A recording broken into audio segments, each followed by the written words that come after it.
2 दिवसात 22 कावळ्यांच्या मृत्यूनं खळबळ उडली। बीडच्या पाटोदा तालुक्यातील भुगाव इथली ही घटना आहे। 2 दिवसांमध्ये तब्बल 22 कावळ्यांचा मृत्यू झाल्यानं एकच खळबळ उडाली आहे।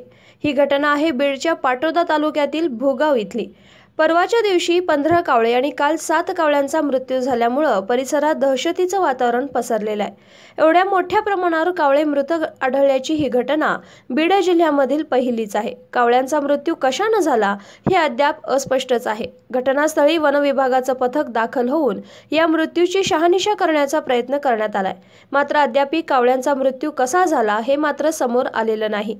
काही सामाजिक कार्यकर्त्यांनी वन्यप्रेमींच्या मदतीनं या कावळ्यांना परिसरातील जंगलात खड्डा करून पुरण्यात आला आहे।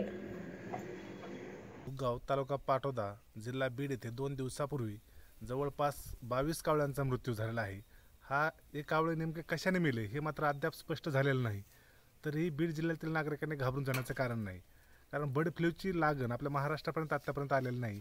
हरियाणा, केरळ आणि पंजाबच्या भागामध्ये ते बर्ड फ्लूची लागण दिसून जरी येत असले तरी आपण काळजी घेणं खूप गरजेचं आहे।